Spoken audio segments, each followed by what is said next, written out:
Welcome to Comic Book Herald's Creannotators. I'm Dave Busing, founder and editor-in-chief of Comic Book Herald, and I'll be interviewing some of my favorite creators in comics about specific runs, graphic novels, or series looking for their insights on the work.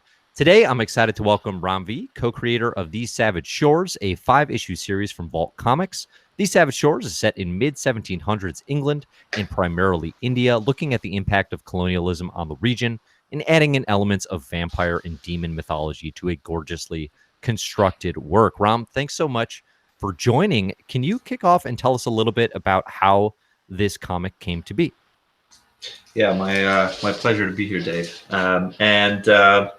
Sure. I mean, These Savage Shores kind of came to me pretty much like most of my ideas do, in bits and pieces from random places, and then it seems almost like all that taking in of content reaches some kind of critical mass, and then I end up with an idea.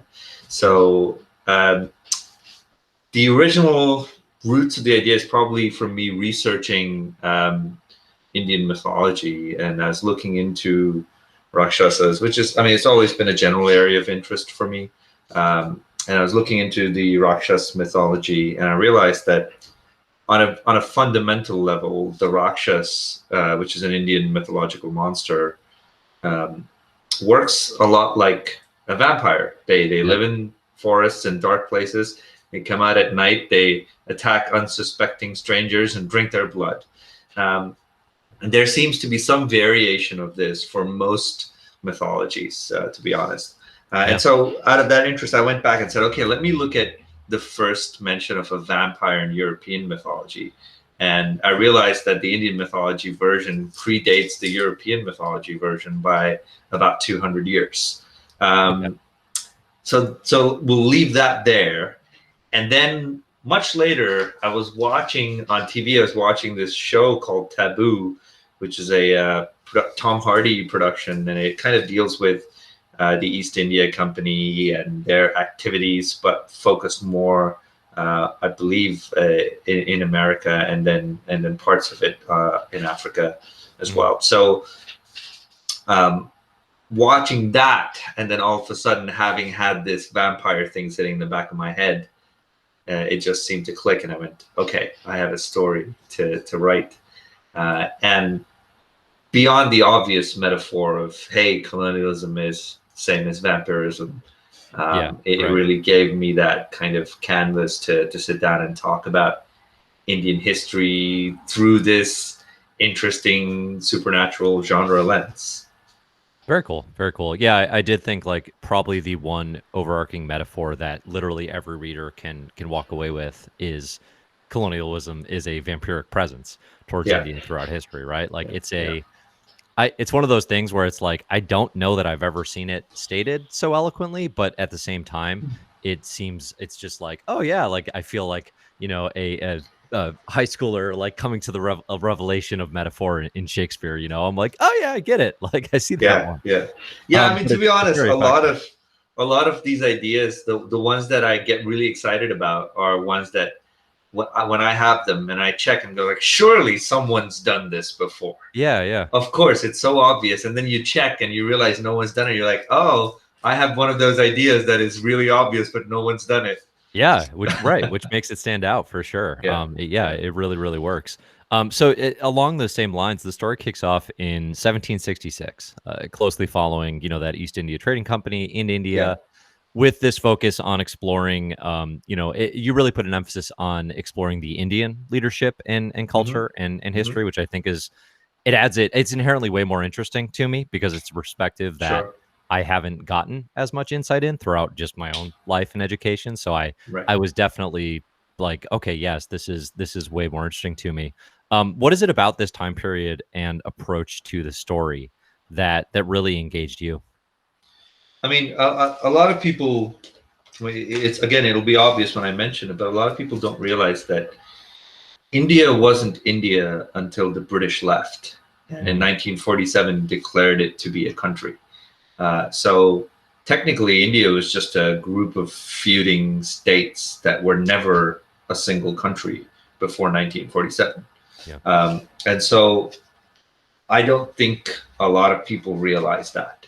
firstly. And so I wanted to really look at why would it be so easy to come in and take over such a large historic piece of land where, you know, civilizations have existed for years. For the British to come in on a few ships and bring in a few armies and take it over seems like almost an impossible task. But really the way they went about it was they didn't do much.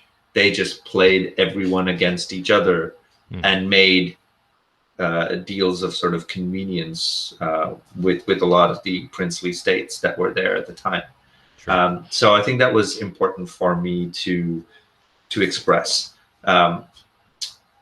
The other aspect of it that I found super interesting was this understanding that, and a lot of people have it today. I have this kind of morbid curiosity to look in on people having really ridiculously racist discussions online, just out of interest to see, like, okay, where does this come from, right? And yeah, my that's a deep dark rabbit hole. Definitely. It is. But my understanding is there is a fundamental ignorance in these people. Like, they don't know history, right?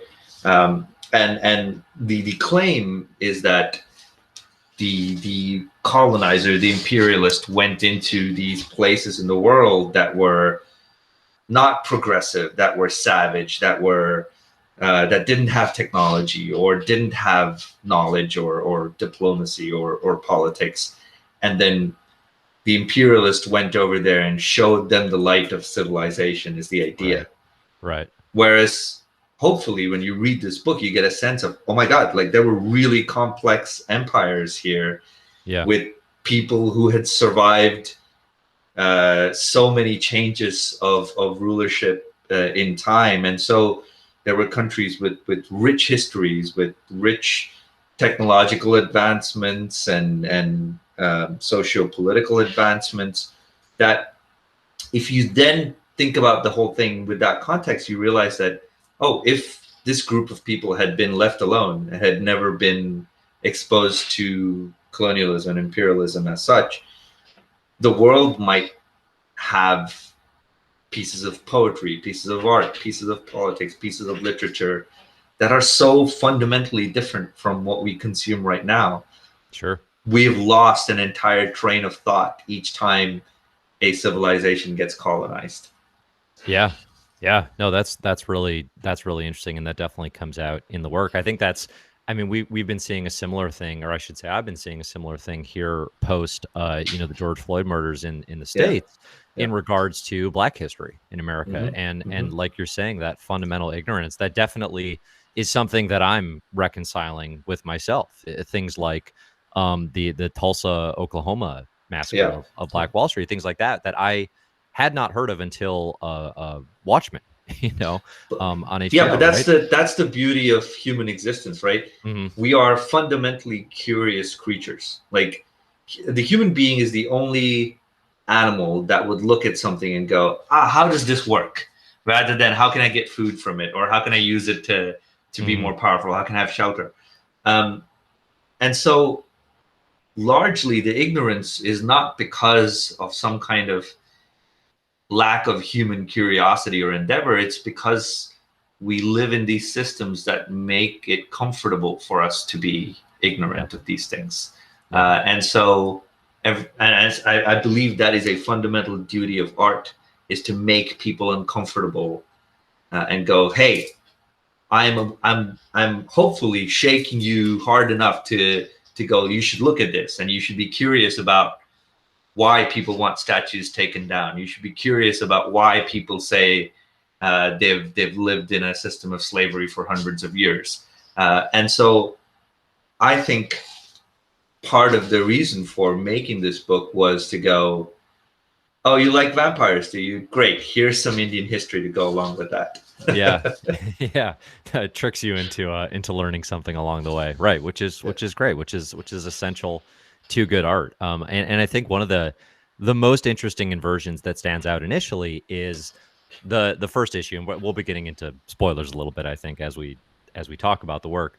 But the first issue, there's this setup of a somewhat familiar, almost from hell style, you know, this high elitist British person, right? Whatever their lord, whatever their status is, that he is a vampire, right? And there's this sense that everything's building towards, okay, he's going to be jettisoned to India, where now this vampire can prey on these, you know, poor people that have been subjugated.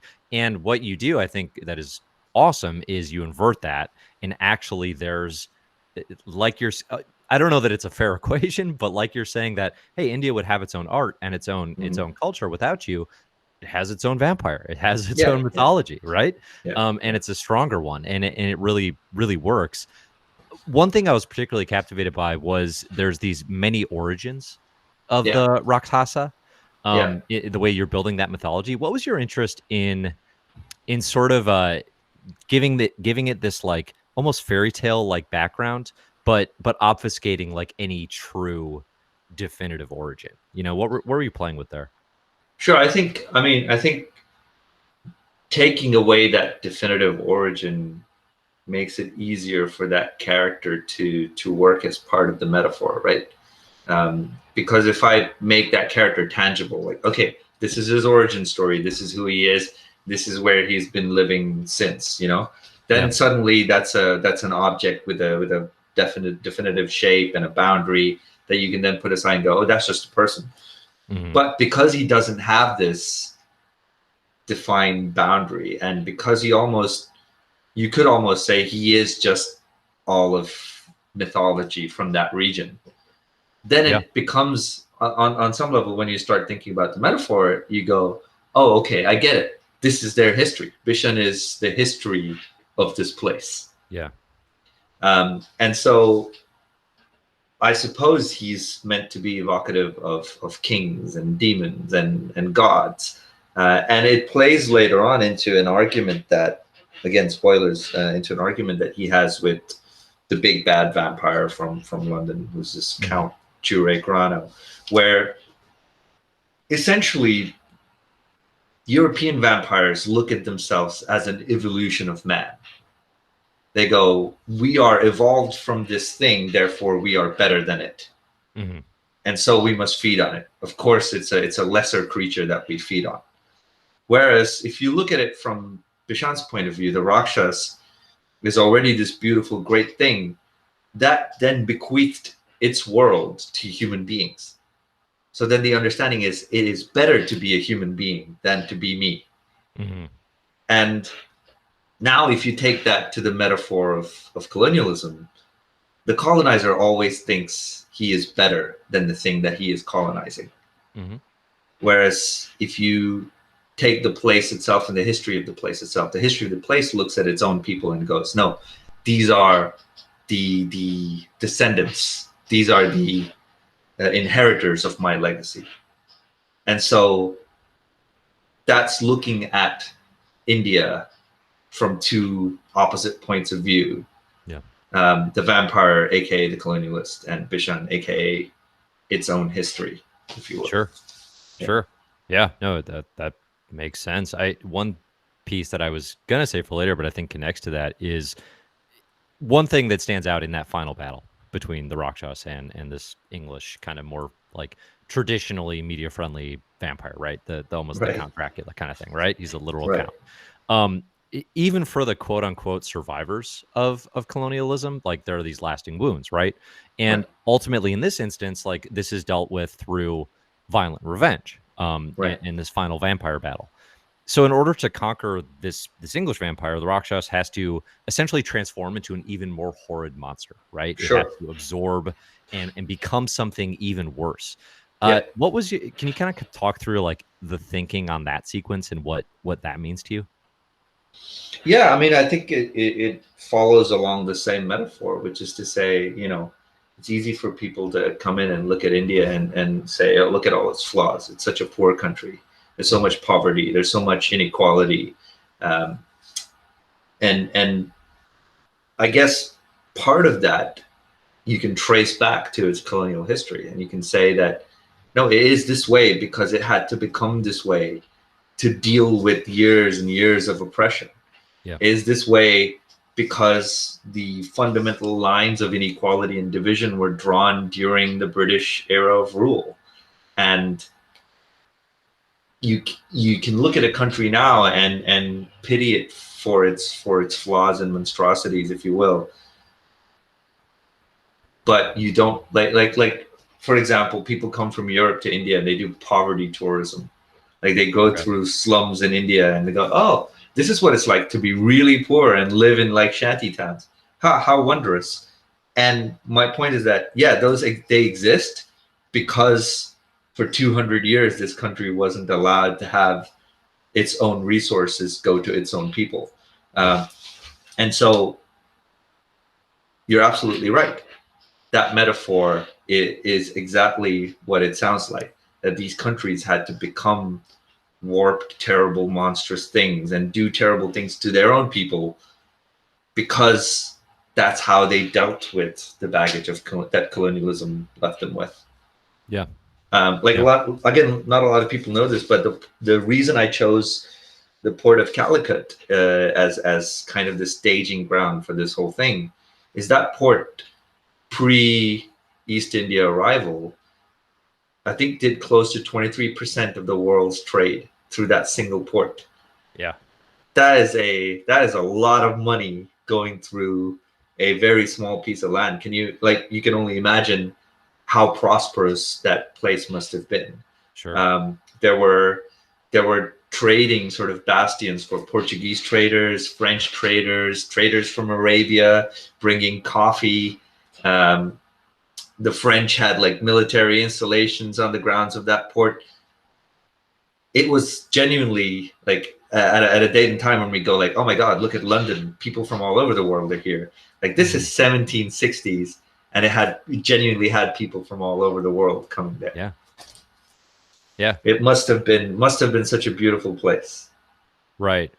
No, for sure. Yeah, that is absolutely fascinating. And again, like I think it's that history that it gets lost, but then it's also one thing I'm definitely finding as I get a little bit older and just, a little bit wiser here and there day by day is just like how much this history still matters. I think it's everything you're saying. It's just like, oh, it's hundreds of years ago, so long ago, things are different now. And it's like, no, just the legacy and the ways that has played out over time. It's like, it is so influential. And I think, that's one definitely vein this book taps into, to use a half unintended metaphor.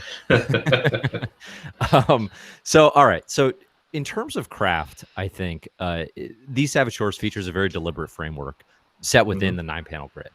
And I'm curious, obviously the 9-panel grid is something that, like, as comics fans, as critics, as creators, it's got this legacy of Watchmen and everything else. And it always gets everyone's attention, however it's used, right? Definitely. When in the process, did you decide like to really lean into that sort of formula? And is it determined by the story, or is it more like your creative itch to play with it? Actually, it's determined. I mean, I'll answer the last part of the question first. It's determined as from the idea of what it can accomplish as a tool of storytelling. And I think part of the reason why people don't talk about this enough is because it is mired in all its history, and people talk about Watchmen. Okay, you put all of that aside, right? You put aside the history of the 9-panel grid and just ask, what does the 9-panel grid do in comics? Now, very early on, I built an understanding of design, comic book page design, in a way. If you look at the reading speed of a reader when they're reading a comic, and you go through a page, you tend to linger for longer periods on wider panels, and you tend to read narrower panels or thinner panels that much faster. It's a natural tendency because the eye is going from left to right. So if you went for a longer period from left to right versus a shorter period, your reading speed varies accordingly. What that does is, when I then take it to a 9-panel grid, I am forcing you to read every panel at the same pace. So it feels almost like a metronome. Da, da, da, da, da, da. And regardless of what I throw in that panel, your brain then gets used to reading it in that way. And then when I go into that grid and I say, okay, I'm going to combine these two panels and make them one image, I am now forcing you to linger on that image a little bit longer than you're lingering on any other panel. Right. And that gives you a very interesting and predictable way of designing pacing in your book. And so that's why I use the 9-panel grid. Sure. Creatively, it lets you do a lot of interesting things with page design visually, but on a fundamental level, it's that metronomic reading pace that is being dictated by the grid, which is why it never feels, even in moments of action, it never feels like the book is rushing forward, or even in moments of like where things are slow and people are just talking to each other, it never feels like the book is dragged on, because you're always reading at this pace. Yeah. Yeah, that makes a lot of sense. That's actually something that I felt reading this in another way that really plays into like sort of forcing you to focus and spend the required time with the text. Yeah. Is the lettering, right? So like you and Aditya Bidikar, the letterer here, there's this wide variety of hand lettered cursive, or at least it feels hand lettered. You know, taking various styles to both reflect like the communications of the time between British officers or whoever it might be, but also just like to really immerse readers in the world. I definitely have, I'll admit, like an initial reaction to, oh no, cursive. I have to like focus my eyes, right? And it can be kind of challenging, requiring that extra layer. How much of that is a conversation with you and the letterer here, Aditya, to say like, I want to make people focus, or is it more aesthetic, just like this fits the time? I mean, in general, I am very much for the idea that people have to put in work to read something. Passive consumption is a very bad idea. Then you don't question what you're consuming, you don't engage with it in interesting ways. I believe that if you can coax your reader into doing some work when they're reading your book, they engage with it that much more. It becomes that much harder to put down, because now you're solving a puzzle. Now you're doing something, rather than letting stuff kind of impinge upon your eyes, if you will. It's the same thing with TV, right? So if you're just watching something in the background, you're not really paying attention to it. It's just happening. Yeah. All of a sudden, there's a film where you're trying to solve a plot. You're trying to solve a murder. You're trying to figure out what's happening with, 6 layers of dreaming within each other. Like you're watching Inception. You can't disengage from that. You can't just watch it and go, yeah, it's floating in front of my eyes. Right. And so and trying to do 10 other things, right? Exactly. And so my endeavor is always to create art that you can't just kind of do on the side. I hate it when people say, oh yeah, I sat down on the pot this morning and finished a comic book issue. Yeah. Like, no, that's not the reading experience. That's not what it's meant to be. Even if it's 24 pages, you should get at least a solid 20, 25, 30 minutes out of it, And so my endeavor has always been to do that. And the lettering comes in from a lot of different places. Part of it, yes, let's make people do the work. Let's make people figure out and read. There's even scripts in there that are not in English. And people have then gone through, found out what that language was, and got the translation done and all of that. So it's quite nice to see that you can encourage people. And it is for some people. Not all people will do it, but some will. And that's that extra layer of reward there for putting in that work, if you will. So part of it was that. Part of it was also that we were sort of nodding to the Bram Stoker's Dracula, because that is an epistolary novel, entirely written in journal entries and through letters going back and forth. And so we thought, hey, we can do that with a comic. Instead of having caption boxes with characters kind of ruminating by themselves, let's use this thing that lets you do a lot of interesting things. And that, yes, it's someone's internal thoughts, because that's what you do when you write a letter. You're kind of writing down your internal thoughts. Yeah. But it's also separated in time. Like the person and what they're doing right now is ahead in time from when that letter was written. Right. And so you're able to reflect on the future while you're reading the letter and that adds another level of storytelling, and you can do lots of interesting tragic things with it. Like someone in a letter is going, hey, we'll meet, you know, a week from now in this place, and we will share some food by a fire, and you're reading that letter as one of those people is dying and will never come back, and there's an extra layer of tragedy because you go, oh, they were supposed to meet. And so it let us do that as well. The lettering decision came to me when Aditya came in and said, hey, what if for each of these voices we had a different style? Like we knew we wanted to do cursive handwritten lettering, but the idea to go to a different style with each character, like that came from Aditya. And if you notice, this style kind of varies with the character as well. Like Pierre Font's writing is very regal, it's very graceful. But then the Vampire Hunter writes, and that writing suddenly becomes a lot more jagged edges and kind of less cursive in itself. So I think there's a lot of personality in that lettering as well. Yeah, no, for sure. It definitely stands out. And it's like you're saying, it's a thing that I definitely admit to that layer of like almost being hesitant to engage, but then once I get, you know, and that's just my own sort of I've got other things going on, right? It's just kind of the things everybody's dealing with. But then once you get going in it, you're fully immersed, and I think it's it's harder to get out of something that you've had to put work to get into. Yeah, right. Now it's like, don't bother me. I have to, to read this. I have to go all the way.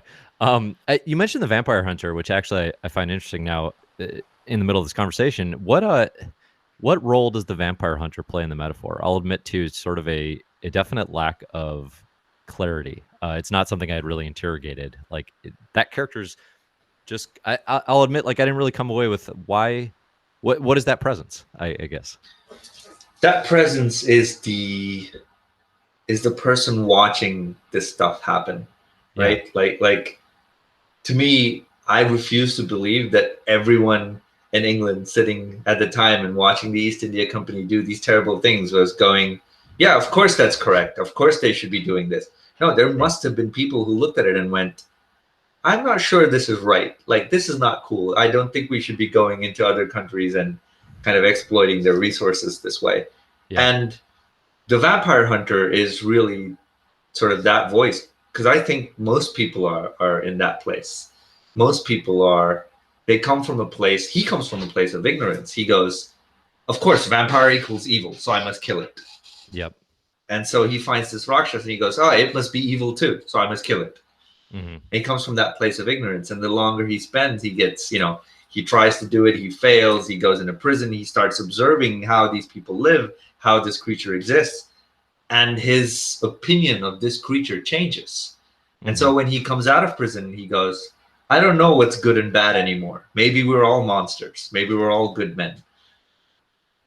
But I'm fighting for what I believe in right now, which is a much better thing to fight for than fighting for nations or national heritage or history or color of your skin or whatever. I would much rather people fight for their beliefs rather than fight for these edifices of what we're supposed to believe in. Because the moment you edify something, you're sanctioning ignorance. And that's really the transition of the Vampire Hunter, who goes from a place of ignorance, indoctrinated belief in fighting evil almost, and then comes to realize that, okay, is this really evil? I'm not so sure. Very good. Okay, I appreciate that explanation. That makes a lot of sense in retrospect. Do you have any plans or interest in returning to the world of these Savage Shores, or is it for you, story that's been told? I think it has to be a story that has that kind of finite ending for it to make sense. Yeah. If it becomes this thing that can continue, then the metaphor loses all value. The finality of the repercussions of what happened through the first 4 issues is what makes the first 4 issues important. If the finality doesn't exist, and if we continue to say that, oh yeah, we're exploring this story further, then what's the point? What did I say through the first 5 issues? You know? Yeah, I guess I'm thinking of it in terms of, and not to. I think once you have something that you really like, and I really like these Savage Shores, the inclination is always to say, give me more of that thing, right? We see this in pop culture all the time. Yeah. And definitely there is the thing I talked about Like name a great pop culture phenomenon that we have benefited from more of. Right, exactly. No, exactly. Like it's good for things to have endings, 100%. And generally speaking, it's better when they don't come back. Like an undead vampire just needing that last fix. So no, I'm totally on board. I'm just hearing you talk about the history of India and this mythology that I think is so interesting. It has me wondering if there's a role to play in, like you mentioned, like in the 40s when India becomes its own nation. And what does that look like, right? So obviously these are questions. But there are other stories that can and will deal with, like Midnight's Children deals with that. So there are clearly stories that deal with that, and it will certainly be an endeavor of mine to include more Indian mythology in any kind of work that I do. I mean, to be honest, I've done more work with some of the sort of superhero publishers, and I'm now starting to hear them come to me and go, hey, because you're from here and because you have this unique voice and this idea of what this actually means, can we start looking at bringing Indian mythology and mythological stories into this storytelling, which really hasn't, like, the only superhero I can think of in popular culture from these two companies that even touches on anything to do with Indian mythology is Doctor Strange. Where his origins of his power come from the region or whatever. But even that is that weird, complicated, just traveling to this mystical. It's almost a Kunlun. It's almost like made up the way they exactly treat it. And so my response to that is, give me that stuff and I will infuse it with the truth that it needs, rather than hand waving this. You went to this mysterious place where a whole another group of human beings lives, but who cares? Let's not talk about that. So I think there's a lot more room for new mythologies and new points of view and new languages in pop culture in general. And so it doesn't have to be just the Savage Shores' burden to carry that sort of flag of talking about India and talking about its history. Totally. I could do it in a million other places. There you go. No, it's awesome. I think you would have a lot of very excited fans at a Doctor Strange announcement, or many other properties. Along those lines, I know it was announced back in March that you were going to be writing some Thor for Marvel alongside Empire, and there's been recent news or rumors that a lot of that stuff has been canceled. Do you have any update there?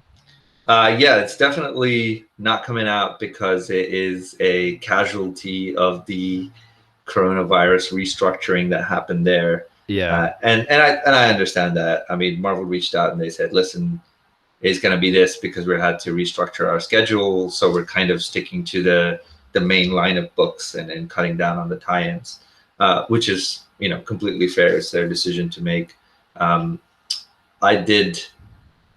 There is a part of me that is a little bit annoyed by the fact that, this is the first time we took what is clearly a sort of Western mythological character, right?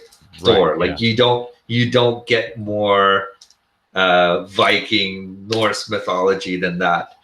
And the story that I was doing kind of took that mythology and went, okay, I'm gonna clash it against Indian mythology. And I'm going to show you all the commonalities that exist. Surprisingly, I'm going to show you all the commonalities that exist.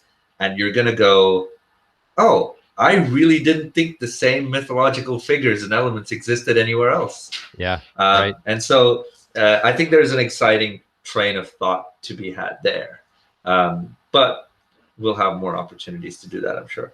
It goes on the back burner for now. Okay, that's a bummer. I was really looking forward to reading that and hearing you talk about it. I would be even more so. But hopefully there's something along those lines in the future here.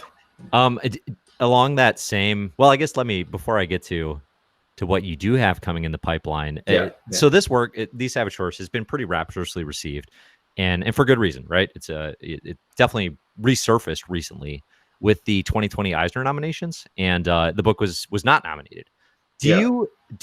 Are you bothered by that lack of recognition on on like the award level stage, or kind of how does that resonate with you as a creator? No, to be honest, like I have never cared about recognition in that sense. Sure. My award is people and writers that are like Victor Laval posted about it and said, "Hey," nice. Like he DM'd me actually, and he said, "Man, I really enjoyed reading this. That was great." Yeah. And to hear that, like that is more valuable recognition for me. To be very, very honest. Yeah. I think industry awards become mired with all sorts of constraints and restrictions and considerations that exist entirely out of the frame of my focus or thought process. When I started writing in India, before I professionally started doing this, I did a few short comics and a few issues of stories back in India too. Mm-hmm. And in India, there's this tendency of going, oh, here's someone from India doing something. Surely it can't be as good as someone from, who's written for Marvel DC doing something, right? Mm-hmm. And so while the book that I was writing back in India for a couple of years was tremendously successful, there was never a sense of recognition shown my way until I left India and I went abroad and I started writing for Image and writing at Marvel and DC. And all of a sudden then they went, oh yeah, sure, he must be a really good writer to be able to do all that. Let's give him an award. So I think the award thing is something that happens to you as a side effect of doing interesting work. Yeah. And so I am far more concerned with what interesting work. How am I going to get people to sit up and take notice next year and the year after that and the year after that, rather than, okay, did someone recognize the fact that I did something cool? Yeah. Because the fundamental truth to that is when Kieran Gillen posts going, hey, I think D. Savage Shore should have had a nomination. Like that is more valuable to me, to be perfectly honest. And I hate sounding like someone who would say this in a disingenuous way, but genuinely, even if you gave me an award, my reaction would be only mildly twitch from where it is right now. Yeah. No, I can see that. And yeah, that's getting that sort of creator recognition from people you respect definitely makes a lot of sense. Since you mentioned it, you mentioned writing in India and that not getting the recognition, right, in the same way. And certainly that is something but only industry recognition. It got recognition from everywhere else. Like all the people who were reading it and other people in the industry who were creating books were, again, all just going, oh, that's really cool. That it's nice to see someone do this kind of story.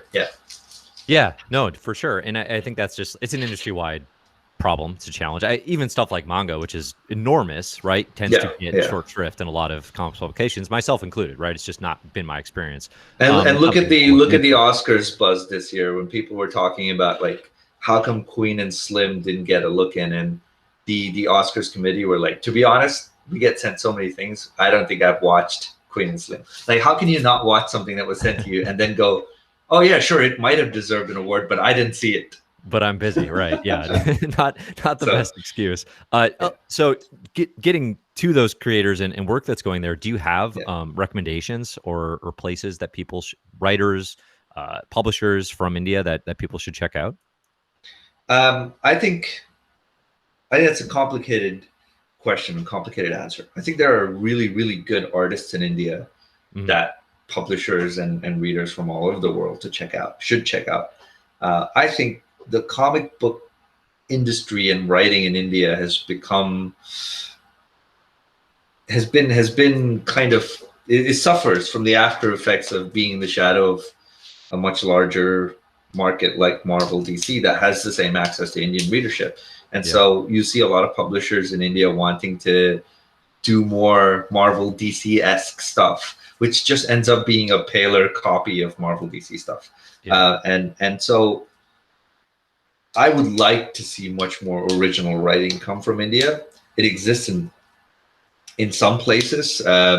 like there's a studio called Kokachi in India that does really interesting sort of indie comics. They did put out a collection called Mixtape, which I thought was really cool. And then there are individual creators, of course, doing super interesting work, writing super interesting comics. But the publishing of comic books in general as an industry has a lot of maturing and growing up to do in India, in my opinion. So it becomes difficult for me to point to a publisher and say, hey, you should read everything that comes out from these guys. Sure. But that said, absolutely try and find Indian artists. There are so many out there. Like I'm working with quite a few of them. Sumit Kumar, who did these Savage Shores, of course. Yeah. Anand Radhakrishnan, with whom I did Graffiti's Wall, and with whom I have the upcoming Blue and Green from Image this year.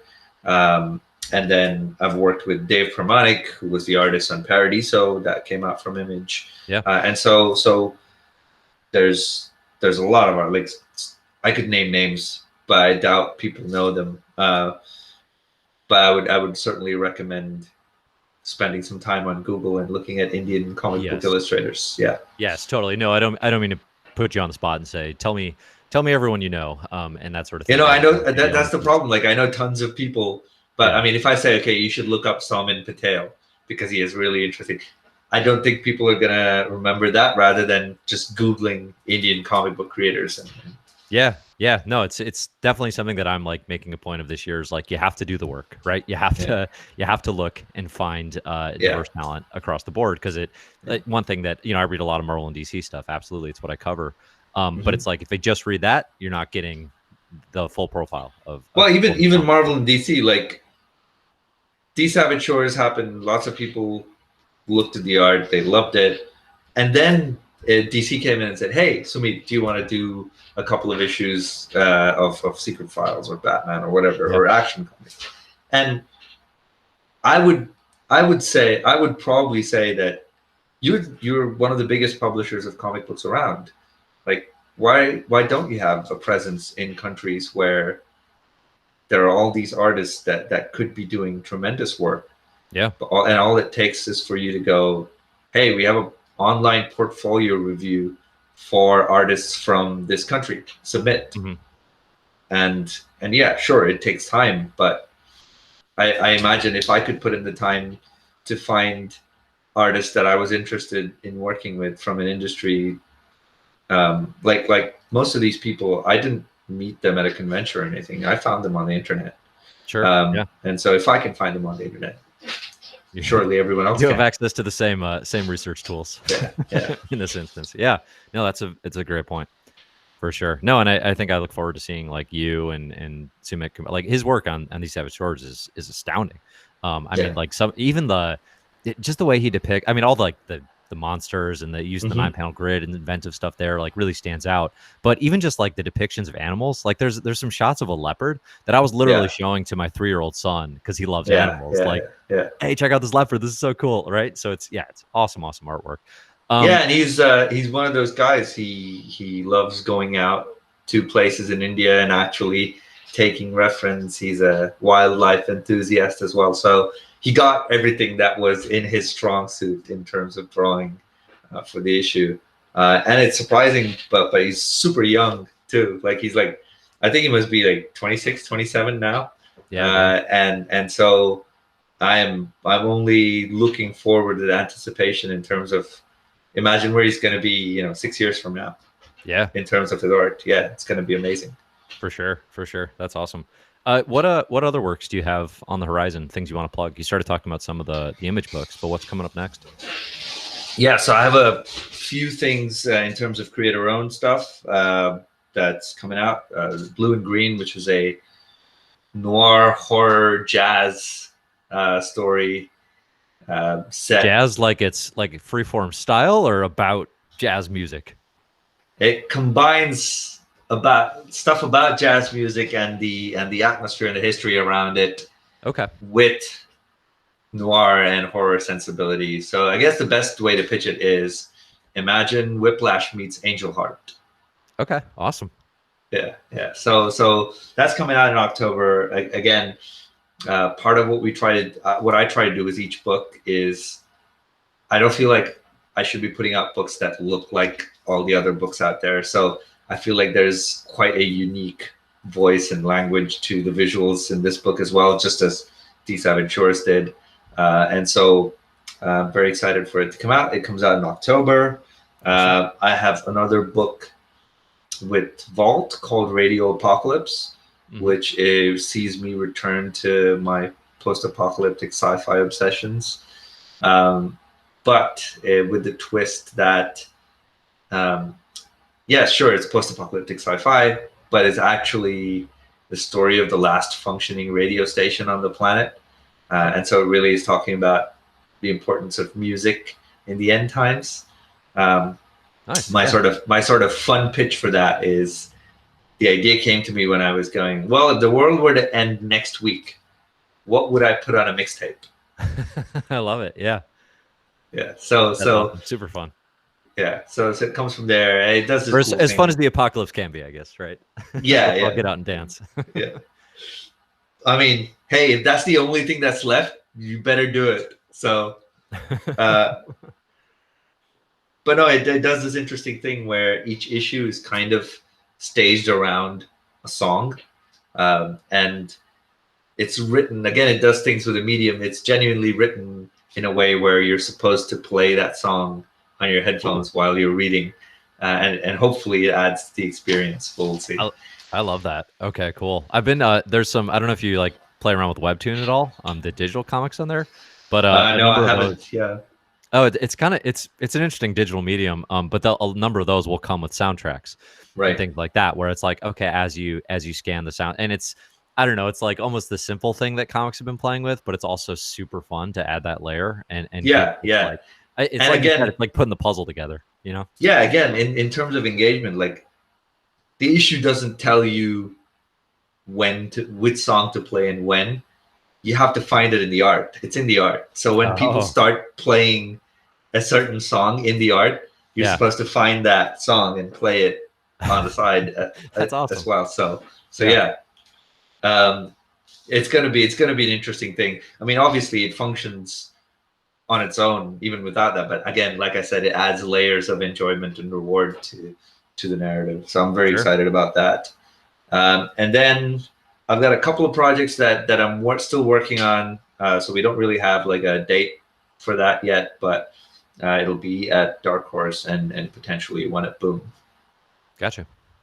So that's everything on the creator-owned stuff. On the DC Marvel side of things, I mean, I'm still talking to Marvel about doing more stuff there.